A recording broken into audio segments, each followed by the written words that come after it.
Walk down a pristine, beautifully manicured suburban street at dusk in a major Western city, and you might notice an eerie paradox. The houses are gorgeous, the property values are skyrocketing, but nobody is home. The lights are off. Look at these glowing waterfront high-rises in Vancouver. Prime real estate in dense urban centers has been completely hollowed out by absentee ownership, leaving vast stretches of luxury apartments essentially vacant. For years, local middle-class families thought they were simply losing bidding wars to wealthier neighbors. In reality, they are unknowingly competing against anonymous, bottomless pools of global capital. To understand why this is happening, we have to look at China's strict capital flight laws. The Chinese government places a hard legal limit on its citizens, restricting them from moving more than $50,000 a year out of the country.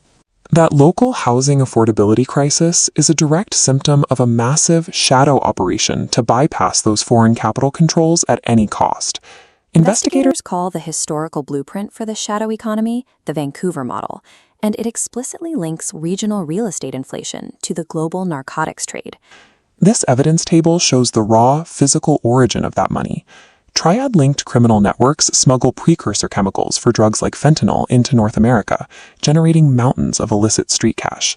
To wash all those small bills, runners carry duffel bags of cash right through the doors of regional gambling hubs, like the River Rock Casino Resort pictured here, trading the street money for clean casino chips and checks. Cartel drug money pours into North American property, while wealthy Chinese elites successfully secure overseas assets. Yet on the official international banking logs, not a single cent actually crossed the ocean. The secret lies in a system that subverts international borders entirely. It's called a mirror exchange, an underground banking technique requiring zero cross-border wire transfers. Here's how it works. On the North American side of this map, a Mexican cartel drops off millions in bulk drug cash to an underground Chinese broker operating locally. Simultaneously, on the Chinese side of the map, a wealthy citizen seeking to export their wealth transfers the exact equivalent amount in Chinese yuan to that broker's counterpart in Beijing. Then they swap locally. The U.S. broker hands the cartel's dollars to the Chinese national in North America, while the Beijing broker ensures the cartel receives equivalent value in trade goods or local currency abroad. Notice how the funds never actually cross the border. It is a perfect invisible loop. The cartel launders its drug money, the Chinese elite successfully exports their capital, and the formal global financial system sees absolutely nothing. Recently, this traditional underground system received a massive digital upgrade. Instead of relying on physical trade goods to settle their ledgers, brokers pivoted to cryptocurrency.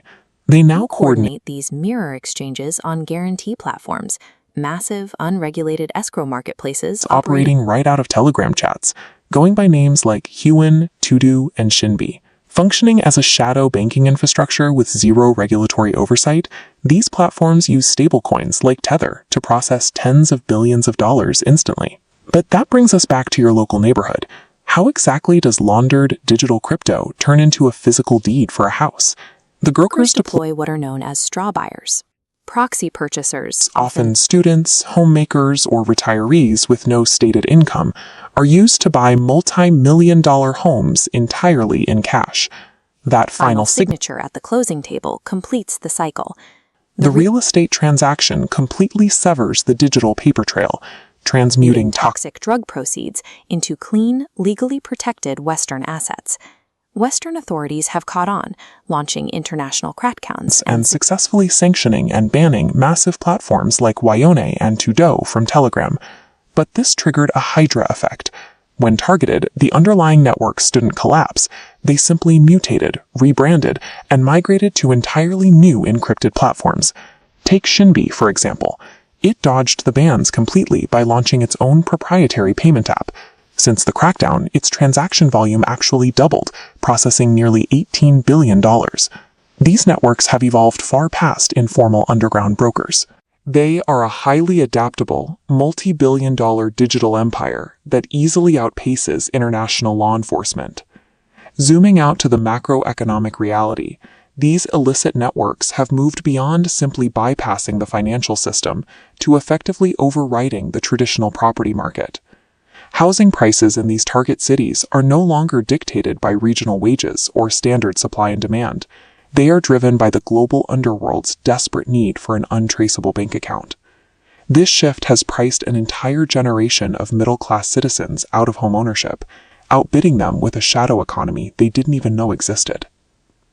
Real estate was designed for living, but looking out at the dark windows of an empty property next door, you have to wonder exactly which syndicate holds the deed.